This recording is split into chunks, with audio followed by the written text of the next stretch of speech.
गांव में खुदा बख्श का एक छोटा सा प्यारा सा घर था। वो किसान था। इसका एक बाग भी था। बाग के आखिरी कोने में एक बहुत गहरा कुआं था। बेचारा किसान पानी ऊपर खींचता और फिर इस बाग के पौधों में डालता। एक साल बारिश बिल्कुल ना हुई। किसान ने अपने बाग की तरफ देखा और कहा, अगर पानी ना मिला तो मेरे पौधे मुरझा जाएंगे। मुझे इनको पानी जरूर देना चाहिए, लेकिन पानी तो अब बहुत गहराई में उतर गया है। मैं बहुत बूढ़ा हो गया हूँ और मोटा भी। बहुत मेहनत का काम है। मुझे क्या करना चाहिए? ये सोचता हुआ वो सड़क के किनारे बनी हुई चार दीवारी तक पहुंच गया। वो थककर एक दरख्त के नीचे ही बैठा था कि इसके कान में खुसर फुसर की आवाज आई। कोई इसका नाम ले रहा था। किसान के कान खड़े हो गए। वो गौर से इनकी बातें सुनने लगा। ये दोनों बाग की दीवार से टेक लगाए बैठे थे। उन्होंने किसान को नहीं देखा था। एक आदमी ने कहा, खुदा बख्श और इसकी बीवी ठीक 9 बजे सोने के लिए चले जाते हैं। हमें कम से कम 2 घंटे इंतजार करना चाहिए। फिर 11 बजे हम दीवार में एक बड़ा सुराख कर लेंगे। इस सुराख से गुजरकर मेरा छोटा बेटा अंदर जाएगा और दरवाजा खोल देगा। इसके साथी ने पूछा, क्या खुदा बख्श के पास दौलत है? हाँ, क्यों नहीं? दूसरे आदमी ने जवाब दिया, इसके पास बहुत सोना और हीरे जवाहरात हैं, जो इसने अपने घर में एक बड़े संदूक में रखे हुए हैं। वो बहुत अमीर है। ओह, ये तो बहुत अच्छी बात है, पहले ने खुश होकर कहा। खुदा बख्श घर चला गया। इसने अपनी बीवी से कहा, आज रात हम ठीक 9 बजे खाना खाएंगे। उसने अपना सारा सोना, हीरे जवाहरात इकट्ठे किए और इन्हें एक पलंग के नीचे छुपा दिया। फिर वो छोटे बड़े पत्थर घर में लाया और बैठकर इंतजार करने लगा।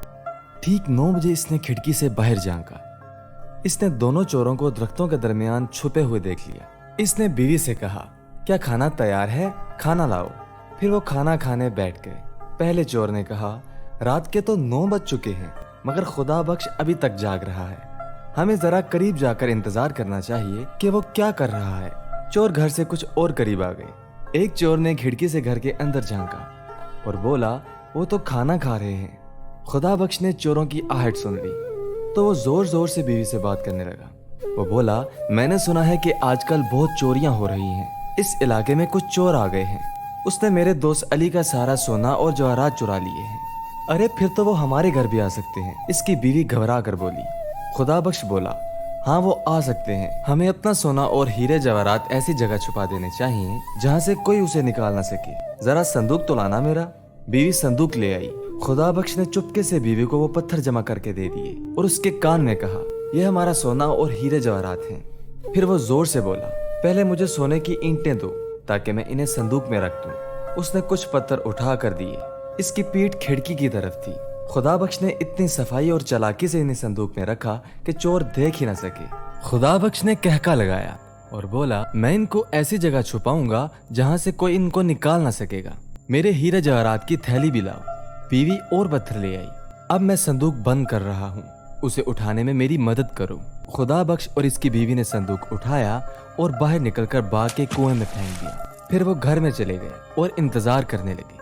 पहला चोर बोला, उन्होंने अपना सोना और जवाहरात कुएं में छुपा दिए हैं। अब वो सोने चले गए हैं और बहुत जल्द सो जाएंगे। थोड़ी देर बाद खुदा बख्श ने चुपके से झांका तो चोर कुएं के पास खड़े थे। पहला चोर बोला, हमें कुएं का पानी निकालना चाहिए। वैसे भी कहत का जमाना है, पानी ज्यादा नहीं होगा। जब पानी कम हो जाएगा तो मैं कुएं के अंदर उतरूंगा और संदूक निकाल लूंगा। उन्होंने कुएं का पानी निकालना शुरू किया। एक चोर पानी निकालता और दूसरा उसे बाग में जाने वाली नाली में डाल देता। कुएं में बहुत सा पानी था। वो दोनों पूरी रात पानी निकालते रहे, यहाँ तक कि सुबह हो गई, मगर वो अभी तक मसरूफ थे। किसान ने खिड़की खोली और चिल्लाया, बहुत बहुत शुक्रिया, तुमने मेरे बाग को सैराब कर दिया। कुएं वाला संदूक पत्थरों से भरा हुआ है। पुलिस के सिपाही आ रहे हैं, वो सड़क तक पहुंच गए हैं। मेरे दोस्तों, तुम्हारा एक बार फिर शुक्रिया।